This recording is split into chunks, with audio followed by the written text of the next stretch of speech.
So ఎండి చేపలో కడుగుతున్నాను. So ఎండి చేప వంకాయ ఈరోజు వండబోతున్నాను. చాలామంది అడుగుతున్నారు ఎండి చేప వంకాయ ఎలా వండాలి, ఏంటి, ఎలాగా స్టార్ట్ చేస్తారు, అది ఎలా ఎండ వరకు వండుతారు అనేసి. టేస్టీగా ఎండి చేప వంకాయ వండబోతున్నాను. ఇది బాగా కడిగి నానబెట్టుకున్నాను. చూసారా లోపల డస్ట్ అంతా వస్తుంది, చూడండి. ఇలా తీస్తే ఈ ముళ్ళు అది పిల్లలు తిన్నా కూడా ముళ్ళు తగలకుండా బాగుంటుంది. ఈ ముళ్ళన్నీ తీసేస్తే ఇలా వస్తుంది అనమాట. సుక్కా మచ్చి बैगन बना रहा हूँ. ये वीडियो पक्का देखिए, अच्छा लगेगा. सुक्का मच्छी बहुत अच्छा है, टेस्टी खाना. సో ఎండు చేపలు 5 సార్లైనా కడగాలి. మళ్ళీ మనం ఎంత బాగా కడుక్కుంటే చూస్తారా, ముళ్ళు లేదు, ఏం లేదు, ముళ్ళు లేదు, ఏం లేదు. చూడండి, కడుక్కునే కొద్దీ వస్తూనే ఉంటుంది.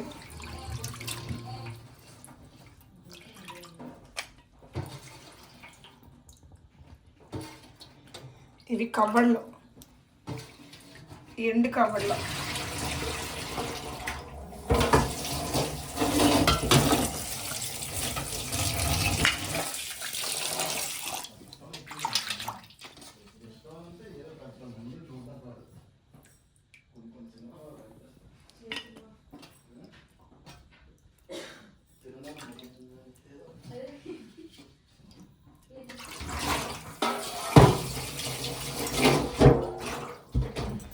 సో మరి ఇంకా ప్రిపేర్ చేసుకుందాం. ముందుగా ఆయిల్ వేసుకుందాం.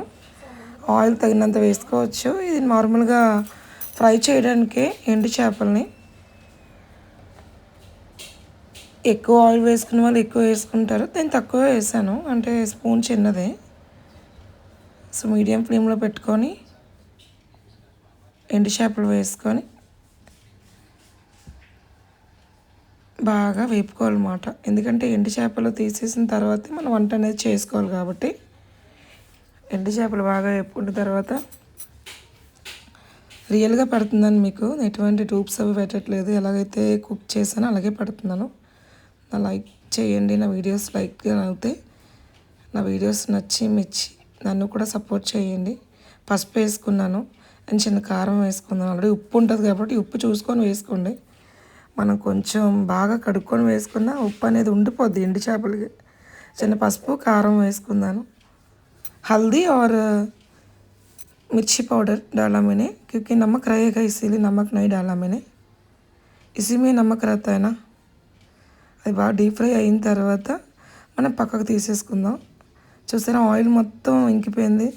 ఆ ఎండు చేపలు పట్టేస్తాయండి ఆయిల్ మొత్తం. అలానే నిన్న నేను పెట్టిన రావులపాలెంలో చేసిన యాంకరింగ్ వీడియో అండ్ ఈవెంట్ బాగా సపోర్ట్ చేస్తున్నారు. వ్యూస్ కూడా బాగానే వెళ్తున్నాయి. Thank you. నా ప్రతి video like and share and subscribe please. ఎండు చేపలు తీసేసాం. మళ్ళీ ఆయిల్ వేసుకోవాలన్నమాట. మరి తాలింపుకు ఉండాలి కదా. ఆయిల్ వేసుకున్న తర్వాత కొంచెం మరగాలి.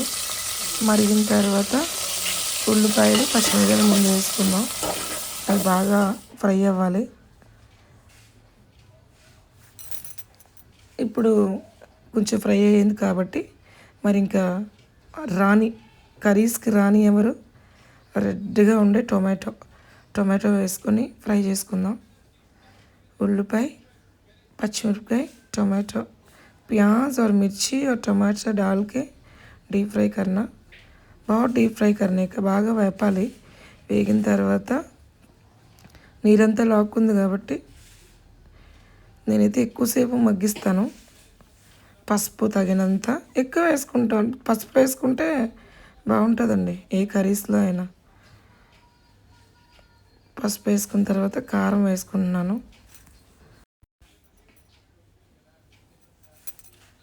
చూడండి బాగా ఫ్రై అవ్వాలి. ఉప్పు కొంచెమే వేసాను, చూసారు కదా. ఉప్పు, కారం, పసుపు మాత్రమే, మసాలాస్ అవి ఏమీ వేయను. మనం చేసే వంట బాగుంటే చేసే విధానం టేస్ట్ అదే వస్తుంది. ఆల్రెడీ అందులో మిర్చి ఉంది, టొమాటో ఉంది, ఉల్లిపాయ ఉంది. అది స్పెషల్ టేస్ట్ కాబట్టి పసుపు, కారం, ఉప్పు వేసుకుంటే చాలు. అది బాగా కలుపుకొని ఇప్పుడు వెంటనే మనం వేయాల్సింది ఏంటంటే వంకాయలు వేసుకోవాలి. నాకు ఇష్టమైన కర్రీ వంకాయ అండి. ఈరోజు కొంచెం అదే దాన్ని ఏమంటారు, ఎండు చేప యాడ్ చేసుకుందాం. చాలా లేత వంకాయలు, పిక్ అస్సలు లేదు, లైట్ చూస్తున్నారు కదా. చాలా టేస్ట్గా కూడా అదేంటో తెలుసు ఉంటుంది వంకాయ. ఇది కాడలు కూడా ఒక 4-5 వేసుకుంటాను. అలా కూడా తిన్నా చాలా బాగుంటుంది. నేను ఎప్పుడు కూడా కాడలు వేస్తూ ఉంటాను. లేతవైతే ఇంకా బాగుంటాయండి. కాడ తినకపోయినా కాడతో పాటు గుజ్జు తింటే బాగుంటుందని కాడ వేసాను. మీరు కూడా ట్రై చేయండి గాయస్. ఇప్పుడు అటు ఇటు కుదుపుకోవాలి. ఇలా కుదిపితేనే కింద నుంచి ఉన్న కారం అంతా కూడా పైకి వస్తుంది. చూసారా, నేను ఒకటి కట్ చేసుకొని కూడా వేసుకున్నాను వంకాయని. Yes, my love brinjal. అది ఎన్ని కూరలు ఉన్న వంకాయ వండుకొని తింటే ఉంటుందండి. అక్కడ చికెన్ మటన్ కూడా పనికిరాదండి. అంత మంచి టేస్టీ. చాలామందికి నచ్చదంటారు కానీ ఇలా ట్రై చేయండి, చాలా బాగుంటుంది. ఇప్పుడు ఎండు చేపలు వేసేసుకుందాం. ఓకే, అప్పుడే వద్దా, మూత పెట్టుకొని మగ్గిన తర్వాత వేసుకుందామా? ఓకే, మీ ఇష్టం.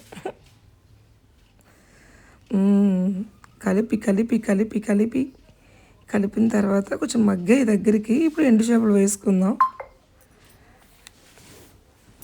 ఇప్పుడు ఆ రెండు బాగా కలుపుకోవాలి. చాలామంది పైన వదిలేస్తారు, అలా కాకుండా కుదుపుకోండి. గరిటె పెట్టినా చిదిగిపోతాయి కాబట్టి కుదుపుకుంటే కిందకి పైకి వస్తూ ఉంటాయి. ఓకే, ఇప్పుడు తగినంత వాటర్ వేసుకుందాం. తక్కువ వేసుకున్నాను నేను, ఎక్కువ వేసుకోలేదు. ఆల్రెడీ సగం ఉడికిపోయాయి కాబట్టి ఏదైతే మన అది ఉందో ఆయిల్తో పాటు వేసుకొని అటు ఇటు కలుపుకుందాం. కలుపుకున్న తర్వాత ఇంకేముంది, మూత పెట్టేస్తాం. अभी ट्राई कीजिए, ये बहुत अच्छा लगेगा. గ్రైండర్, మిక్సీ, ఎప్పుడు హాట్ బాక్స్ మనకి ఇష్టము. అలానే సాల్ట్ అనేది ఎప్పుడు ఉండాలి కాబట్టి చలికాలంలో వాటర్ బాటిల్స్ ఫ్రిడ్జ్లో అస్సలు పెట్టేమను. అండ్ అలానే పెరుగు, పచ్చడి, ఇది ఆయిల్, రిఫైండ్ ఆయిల్, ఇది గాను నూనె, ఇది అది నెయ్యి మాట. ఇది ఇంట్లో రెడీ చేసుకునే నెయ్యి. ఇది మేము ఇంట్లో రెడీ చేసుకుంటాం పాలతో. ఇదిగో నెయ్యి, అది విశాఖ డైరీ నెయ్యి. సో అలానే ఇప్పుడు ఇంకా కర్రీ అయిపోయింది లేదు చూసేద్దాం. చేయండి. మనం శుభ్రమే కాదు, కర్రీ శుభ్రమే కాదు, మన ఉండే పరిసరాలు కూడా శుభ్రంగా ఉంచుకోవాలి.